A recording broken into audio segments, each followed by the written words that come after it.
In 2015, SIM International launched a new vision that refocuses our efforts on the least reached, stating that, convinced that no one should live and die without hearing God's good news, we believe that He has called us to make disciples of the Lord Jesus Christ in communities where He is least known. We take a look at how SIM missionaries in Bolivia are crossing barriers and partnering with local churches and organizations to reach Bolivia's least reached groups, preaching Christ where He is least known and making disciples who trust and obey Jesus.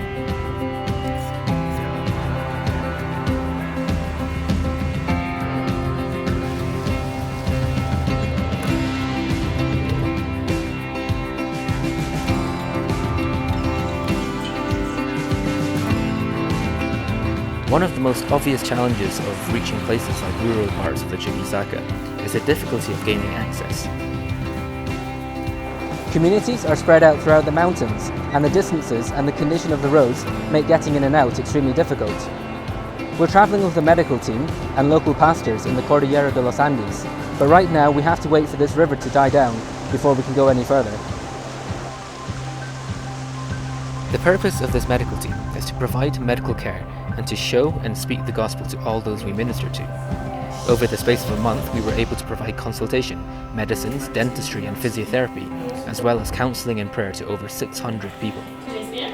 Partnering with local pastors and church planters also meant that we were able to support outreach work that was already established, as well as to help them gain access into communities that they would otherwise not be able to enter. God willing, we will have been a credit to their work, paving the way for longer-term discipleship and church planting.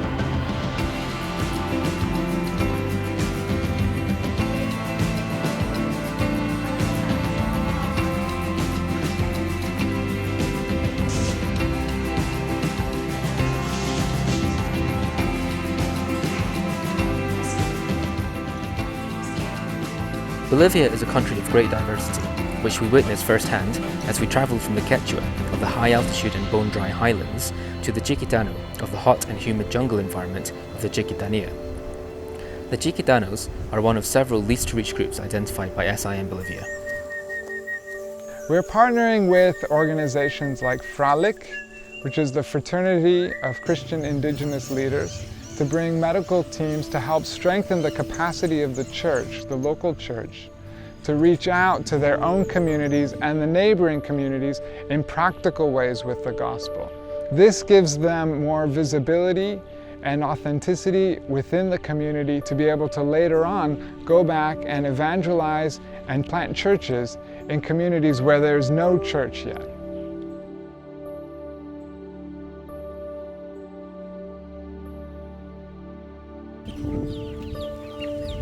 We've been conducting survey research with pastors and leaders of other Christian NGOs to identify which groups are still unreached with the gospel. These can be indigenous groups, rural groups outside of the city, or they can be urban subcultures that have recently formed but are still unreached or untargeted by any church or Christian ministry. Within Santa Cruz, for example, we've identified gangs, the upper and middle class, and single adolescent mothers as groups that are still unreached with the good news of Jesus Christ. But we want to partner with like-minded churches and Christian organizations to reach out to these groups. We want to raise up teams of people who are focused on bringing the good news of God's love to these groups in practical ways and to strengthen the local churches to reach out to their own communities.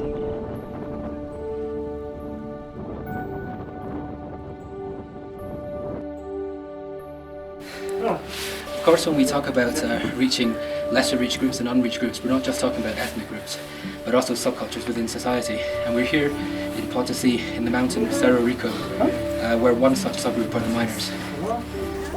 The miners are just about the most unreached group in Bolivia, and I think the churches, the Bolivian churches, have kind of given up on them because they've been so resistant. This is the mine of Cerro Rico, otherwise known as the Devil's Mine, or the mountain that eats men alive. And here, the miners hold a uniquely syncretic belief, where they worship God above the ground, but the devil below the ground. At the entrance to every mine, there is a statue of El Tío, the god that miners believe rules the underworld. Above ground, miners might go to church and put their trust in God, but in their minds, God's power does not extend to the underground, and so they make offerings of alcohol and coca leaves to El Tío in return for safety and luck in finding a rich vein of minerals. You know, there's a description of Jesus of setting his face like a flint toward Jerusalem, and that's how the miners are. They would be unstoppable bearers of the light of the word if they were ever truly convinced of it for themselves. You know, I think about the wives of the miners. During the health fair last week, many of them said that they were widows and that they had been widowed very young and with a lot of children and small children, and that they had to go work in the mines, and I can't identify with that at all, and what their life must be like.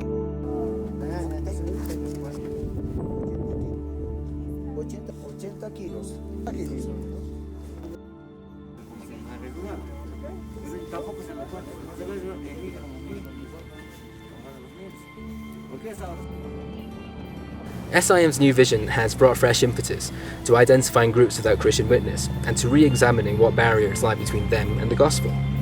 Strategies such as partnering medical teams with local ministries has proven useful in fostering partnerships that aid in local evangelism and church planting.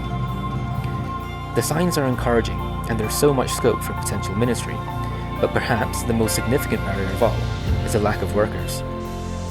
We need Christians like you to join with us in reaching the least reached and to get involved in God's work of bringing people to Him from all nations. On this trip alone, we've seen so many ways of potentially getting alongside Bolivians, as doctors, youth workers, occupational therapists, agriculturalists, counsellors, Bible teachers, evangelists and disciples. The list goes on, but after all our strategizing and planning, the goal is really very simple: to get alongside individuals, to share our lives and faith with another, one-to-one, and to overcome the barriers that stand between them and knowing God. To walk alongside people as Christ walked with us.